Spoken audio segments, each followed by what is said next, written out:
প্রিয় দর্শক, একটা ফুটেজ দিয়ে আজকের লাইভটা শুরু করব। ফুটেজটা দেখে আপনারা আমাকে উত্তর দেবেন। ফুটেজটা কোথাকার আমি দেখাচ্ছি আপনাদের। প্রথম 30 সেকেন্ড আমি প্রশ্নের কোনো উত্তর দেব না, আপনারা শুধু দেখবেন আর আমাকে বলবেন। দেখি আপনাদের কমেন্ট কে কে বলতে পারেন। দেখতে এবং শুনতে পাচ্ছেন সব ঠিক ঠিক আছে তো? একদম সাউন্ড ভিডিও। আপনাদের কমেন্ট আশা করছি। আমি 7 মিনিট দেরি করেছি আজকে লাইভে, আমাকে ক্ষমা করবেন। গালাগালি করার দরকার নেই আপাতত আজকে। হ্যাঁ, একটু প্রবলেম ঠিকই আর কি, দেরিটা হয়েছে। আসেন একটা ভিডিও আপনাদের দেখাই। এই ভিডিওটা দেখে আপনারা বলা শুরু করেন।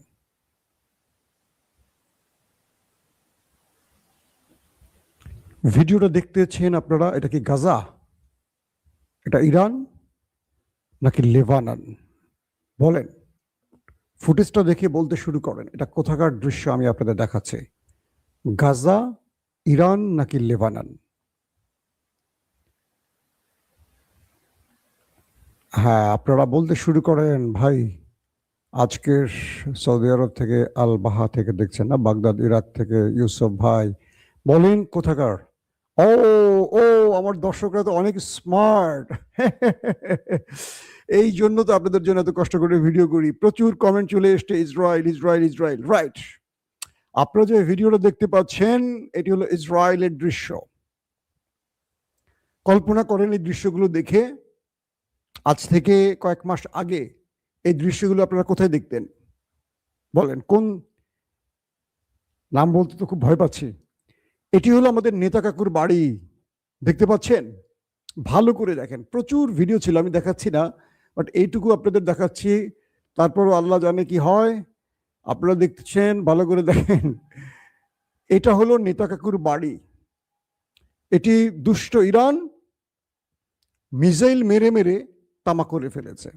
দুষ্ট ইরান খুব খারাপ। ইরান তুমি খুব খারাপ, তুমি এটা একদম ঠিক করো নাই। আমাদের প্রিয় নেতা কাকুর বাড়িটাকে এভাবে লন্ডভন্ড করা একদম ঠিক হয়নি। আমরা ইরানকে সাপোর্ট করতে পারি না, কি বলেন? এইভাবে যদি কেউ করে, দেখেন ভালো করে, আমি ফুটেজটা আপনাদের প্রয়োজনে আরেকবার দেখাবো, যে দর্শকরা মিস করছে শেষের দিকে আরেকবার দেখাবো। অর্থাৎ আমি আমার দর্শকদেরকে একটু টেস্ট করলাম, আমার দর্শকরা আসলেই তো খবরের জন্য পারফেক্ট। আমি আপনাদের জন্য পরিশ্রম করছি, আমার সাকসেস। এই দৃশ্যটার খুব ইন্টারেস্টিং ব্যাপার যে পৃথিবীর বড় বড় গণমাধ্যমে এসছে, আবার অনেকে সেন্সর করছে।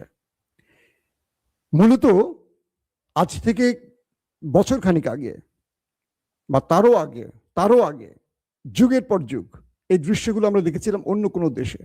হতে পারে সেটা গাজা, হতে পারে লেবানন। আজকে এই দৃশ্য আমরা দেখছি নেতা কাকুর বাড়িতে। মুস্তফা বাহিনী এমন মিসাইল মারছে যে তাদের আর কিছু অবকাঠামো একদম মানে মাটির সাথে মিশিয়ে দিয়েছে। আপনারা দেখেছেন তো না? এগুলো আমরা সবসময় মুখে বলেছি, আজকে কিছু দৃশ্য দেখিয়েছি। অনেক দর্শক বলে যে মাসুম ভাই কিছু ভিডিও দেখান, দেখাতে ভয় পাই। কেন ভয় পাই সেটা আপনারা জানেন, অনেক রকম সমস্যা থাকে।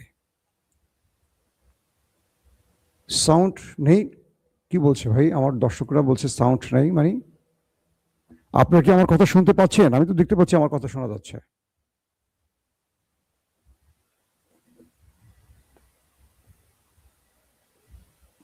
আপনারা শুনতে পাচ্ছেন আমার কথা? সাউন্ড নেই বলছেন কেন ভাই? ঠিক আছে ঠিক আছে বলছেন, নাইস, ঠিক আছে। তাহলে যারা বলছেন সাউন্ড নেই তারা কেন বলছেন? বিরক্ত করছেন? সন্দীপ চট্টগ্রাম, জি ক্লিয়ার, সাউন্ড ক্লিয়ার, ওকে। এই যে কিছু দর্শক বললেন সাউন্ড নাই, এটা মোটামুটি বিরক্তির কারণ। কিছুটা সময় নষ্ট হয়ে গেল আপনাদের সঙ্গে আমার কথা বলার মাঝে। দর্শক, এখন যে বিষয়টি তৈরি হয়েছে সেটি হলো, ইরান দাবি করেছে তারা সামনের দিনগুলোতে আরো বড় পরিসরে মিসাইল অ্যাটাক চালাবে। তারা বলছে আমরা আমাদের ঝুলিতে থাকা সবচেয়ে বিপজ্জনক মিসাইলগুলো এখনো ব্যবহার করিনি, আসছে সময়তে আমরা শত্রু পক্ষকে বুঝিয়ে দেব আমরা কি করতে পারি। যদি ইরান এখনো ভয়ঙ্কর মিসাইল ব্যবহার না করতেই এই অবস্থা হয়, দেশটির ভেতরে পুরো ধোলাইখাল হয়ে যায়, তাহলে আসছে দিনগুলোতে ইরান যখন তার গোপন আস্তিন থেকে ভয়ঙ্কর মিসাইল বের করবে তখন সেই দেশটির অবস্থা কি হবে? এই প্রশ্ন আমরা করতেই পারি। দেশটির ভেতরে এর চেয়ে ভয়াবহ অবস্থা, এটা তো একটা ফ্রেম বা একটা ক্যামেরার অংশ থেকে আপনাদের দেখালাম। এই দেশটির ভেতরে আরো ভয়াবহ অবস্থা তৈরি করে ফেলেছে মোস্তফা বাহিনী। তাদের জনগণ বলছে আমরা কল্পনা করতে পারি না এটা আমাদের দেশ। এই অবস্থা করে ফেলেছে আমাদের দেশটাকে। এত ভয়াবহ অবস্থা তৈরি হয়ে গেছে দেশটার ভেতরে। দর্শক আসেন, যে শিরোনাম দেখে আপনারা ভিডিওতে আসছেন সেটা একটু বলি। বিভিন্ন আন্তর্জাতিক এজেন্সিগুলো মানে গোয়েন্দা বাহিনীগুলো তারা ধারণা করছেন কয়েকটা বিষয়, যেগুলো ইন্টারন্যাশনাল আউটলেটগুলোতে আসতে শুরু করেছে। আমি আপনাদেরকে এটা গত 15 দিন ধরে বলে আসছি যে ইরান এত শক্তিশালী দুটো দেশের সাথে যে মুখোমুখি হয়ে আছে এবং তাদের যে এত বড় মাপের ধোলাই দিচ্ছে, ইরানের আসলে শক্তিটা কোথায় একটা বিষয় বুঝবেন। একটা বড় দলের সাথে ছোট দল লড়তে গেলেও কিন্তু ভারসাম্য রক্ষা করে চলে, যে আমার একটা পথ খোলা রাখতে হবে।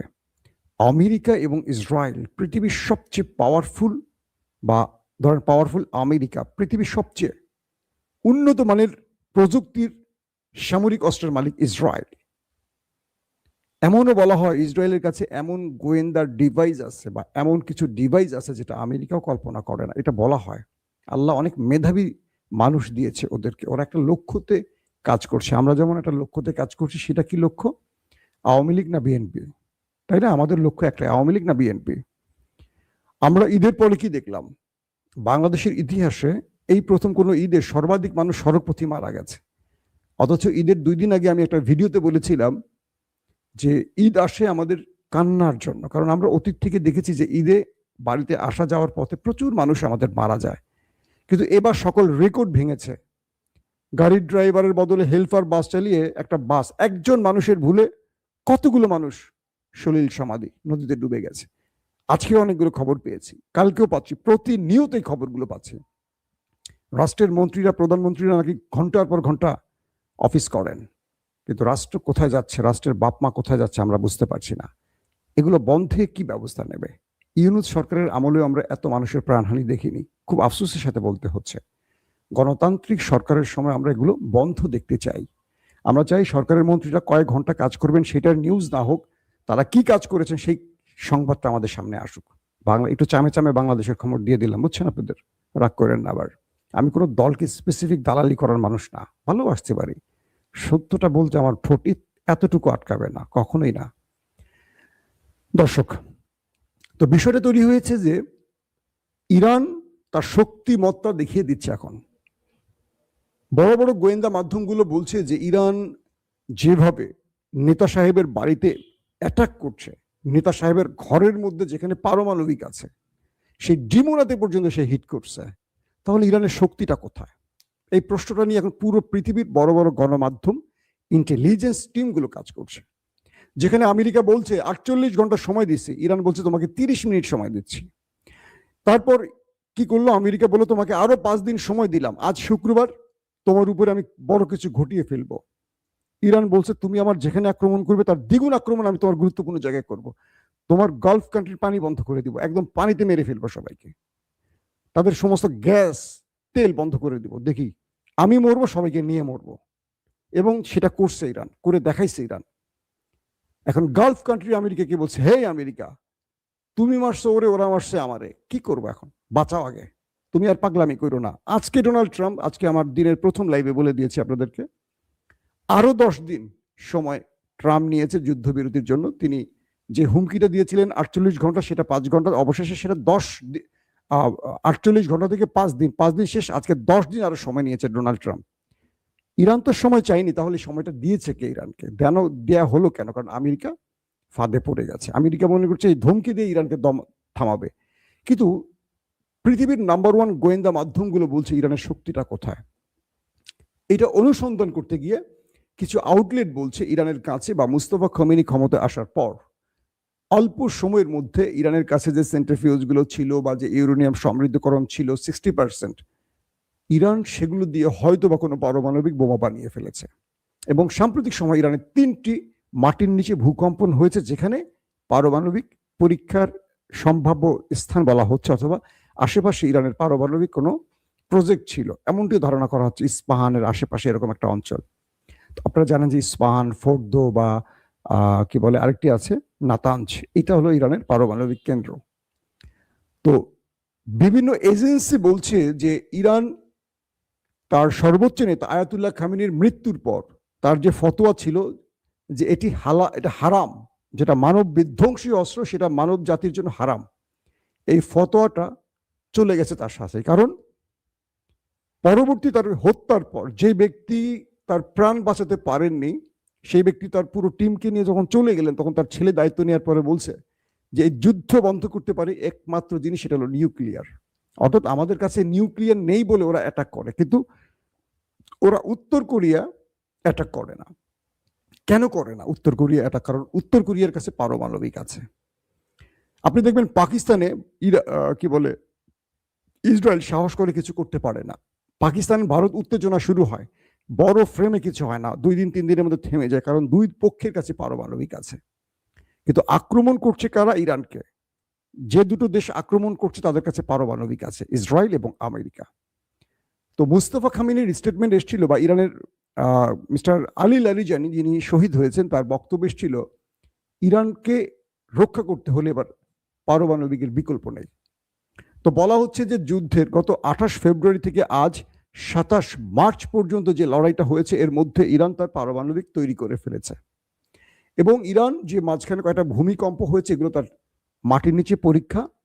এবার ইরান এই যুদ্ধ থামাতে পারে তার সর্বশ্রেষ্ঠ কৌশলটি ব্যবহার করে। যে কোনো সময় ইরান প্রকাশ্যে নিউক্লিয়ার পরীক্ষা চালাতে পারে। কে বলছে? ওয়ার্ল্ড এস্টাবলিশমেন্টের যে মুখপাত্রগুলো, গণমাধ্যমগুলো বা তাদের ইন্টেলিজেন্স সোর্সগুলো, তারা বলছে এই লড়াইটা থামতে পারে, বা এখন পর্যন্ত ইরানকে খেয়ে ফেলবো, মেরে ফেলবো, ধরে ফেলবো, খার্গ আইল্যান্ড দখল করবো, এটা করবো, ওইটা করবো, এটা যারা করছেন তাদেরকে থামাতে পারে ইরান যখনই একটা নিউক্লিয়ার পরীক্ষা চালাবে। এবং সঙ্গে সঙ্গে পুরো গালফ কান্ট্রি ইরানের পায়ের কাছে এসে বলবে, হুজুর আমি আপনার পায়ের কাছে এসছি, পা ধোয়া পানি দেন। কারণ তখন বুঝবে আরব আমিরাত, সৌদি আরব, কাতার, কুয়েত, যত রাষ্ট্র আছে যে ইরানের কাছে এখন পারমাণবিক আছে, ইরান চাইলে খায় ফেলাবে আমাদের।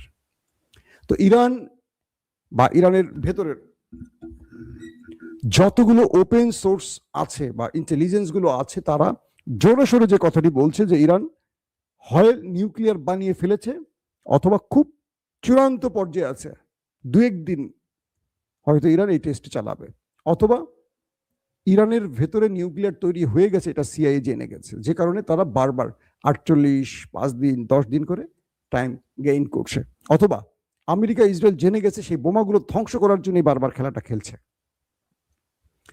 এখন যেই অবস্থাটা ইরান দাঁড়িয়ে আছে, ইরানের সামনে ইরানকে টিকে থাকতে হলে নিউক্লিয়ারের বিকল্প নেই, এটা ইরান জেনে গেছে এবং বলেছে, এবং ইরান সর্বোচ্চ পরিমাণ সেই কাজটি করছে এমনটি ধারণা করা হচ্ছে।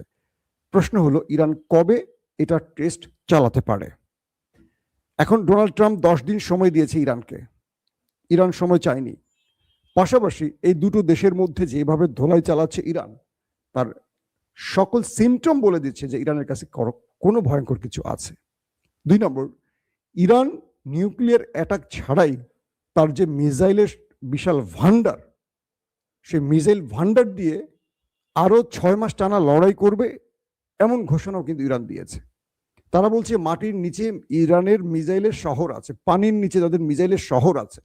মাঝে মাঝে তারা এই ফুটেজগুলো দেখায়, মাটির নিচে বিশাল শহর বানিয়েছে শুধু মিসাইল আর মিসাইল, বহু ধরনের মিসাইল। এখন ইরানের যে বক্তব্যটি এসছে যে তারা আসছে দিনগুলোতে আরো ভয়ঙ্কর মিসাইল ব্যবহার করবে। আমরা যে ভিডিওটি দেখিয়েছি আপনাদেরকে নেতা কাকুর বাড়ির ফুটেজ, এটা দেখে তো বুঝতে পারছেন, আন্দাজ করতে পারছেন ভিতরের দৃশ্য কি। তো সেই মিসাইলগুলো যখন ইরান ব্যবহার করবে কি ঘটতে পারে? দুটো জিনিস, যদি দেখেন নেতা কাকু কোনো নিউক্লিয়ার অ্যাটাক করছে না, ধরে নেবেন ইরানের কাছে আছে, এটা মোসাদ জেনে গেছে। আর এই মুহূর্তে নেতা কাকু তার পুরো দেশের সর্বনাশ ঘটাচ্ছেন কিন্তু নিউক্লিয়ার অ্যাটাকে সাহস করছেন না কেন? এই প্রশ্নগুলো আমাদের মাথায় আসছে। আমেরিকা কিন্তু একবারও নিউক্লিয়ারের কথা বলছে না। আমেরিকা বলছে কমান্ডার না বাবু, এটা করবো, ওইটা করবো, খার আইল্যান্ড দখল করবো, এটা করবো, কিন্তু আমেরিকা যতবার বলছে ততবার পেছাচ্ছে কেন? মিস্টার ট্রাম্পকে 48 থেকে 5 দিন, 5 দিন থেকে 10 দিন পেছাতে হলো কেন? এই কেনের উত্তর খুঁজতে শুরু করেন। আমেরিকা এবং ইসরায়েল বোঝার চেষ্টা করছে, তাদের ইন্টেলিজেন্স গুলো বোঝার চেষ্টা করছে ইরান কি নিউক্লিয়ার বানিয়ে ফেলছে কিনা। এটার জন্য তাদের সকল এজেন্ট যারা এখন ইরানের মধ্যে আছে, কারণ ইরান মাঝখান থেকে এই দুটো দেশের এজেন্টদেরকে অনেককে ধরে ফেলেছে, অনেকে ফাঁসিয়ে দিয়েছে, অনেকে জেলে আছে। তো বলা হচ্ছে যে এই দুটো দেশ বোঝার চেষ্টা করছে ইরানের কাছে নিউক্লিয়ার আছে কিনা, বা ইরান নিউক্লিয়ারের কোন পর্যায়ে আছে। কারণ আমেরিকা এবং ইসরায়েলের প্রশ্ন আসছে যে আমরা ওদেরকে মারছি 2টা, ওরা মারছে 4টা। আমরা ওদেরকে যেই পরিমাণ মারছি তার চেয়ে বড় পরিসরে মারছি। আমেরিকার সেনারা, মার্কিন সেনারা গালফ কান্ট্রিতে অর্থাৎ আরব রাষ্ট্রে তারা সকল বেস ছেড়ে পালিয়ে তারা বিভিন্ন হোটেল মোটেলে গিয়ে উঠছে। তারা আরব জনবসতির মধ্যে ঢুকে পড়েছে, মানুষের সাথে মিশে গেছে, তাদেরকে শেল্টার হিসেবে ব্যবহার করছে। তারা জানে ইরান আরবদের মারবে না, মুসলিম জাতীয়রা। তো মার্কিন সেনারা পোশাক পরিবর্তন করে তারা ঢুকে পড়েছে এখন আরবদের মধ্যে। ধরেন একটা বিল্ডিং এ আরবরা থাকছে, সেখানে 2টা ফ্লোর তারা ভাড়া নিয়ে জীবন রক্ষা করছে। ধরেন একটা হোটেলে, আরবদের হোটেল, সাধারণ মানুষের হোটেল, সেখানে তারা রুম ভাড়া করে থাকছে, অর্থাৎ বিচ্ছিন্ন হয়ে তারা এখন নিজের জীবন বাঁচাচ্ছে। আমেরিকাকে ইরানের ভয় জীবন বাঁচাতে বেস ছেড়ে পালাতে হলো, অথচ তারা এত পরাশক্তি, এত পাওয়ারফুল অস্ত্রের মালিক, B2 বোম্বার্স, হ্যাঁ, তাদের কত কিছু আছে, বাংকার ব্লাস্টার, এত কিছু থাকার পরও আমেরিকা ভয় পাচ্ছে কেন? ওই একটি কারণ বলা হচ্ছে যে তারা সকল নেটওয়ার্ক সোর্সকে কাজে লাগাচ্ছে যে ইরানের কাছে নিউক্লিয়ার রেডি হয়ে গেছে কিনা, এবং ইরানের এই শক্তির উৎস কি নিউক্লিয়ার, নাকি এর চেয়ে ম্যাসিভ বা এর চেয়ে ভয়ঙ্কর কোনো মিসাইল ইরানের কাছে আছে। কারণ রাশিয়া কিন্তু জানিয়েছে যদি কোনোভাবে নেতা সাহেব ইরানের বিরুদ্ধে নিউক্লিয়ার ব্যবহার করে তবে রাশিয়া নিউক্লিয়ার ব্যবহারে বাধ্য হবে। তার মানে রাশিয়া যুদ্ধটাকে এই লেভেলই চাচ্ছে যে তোমার মিসাইল মারুক, তুমি মারো, তুমি মারো, কিন্তু নিউক্লিয়ার অ্যাটাক যদি কেউ করে তার এগেনস্টে রাশিয়াও নিউক্লিয়ার অ্যাটাক করবে, এমন ঘোষণা কিন্তু রাশিয়ার পক্ষ থেকে এসছে। রাশিয়ার গণমাধ্যম এটা কিন্তু আমি গত 2-3 বারও আমাদের খবরে বলেছি।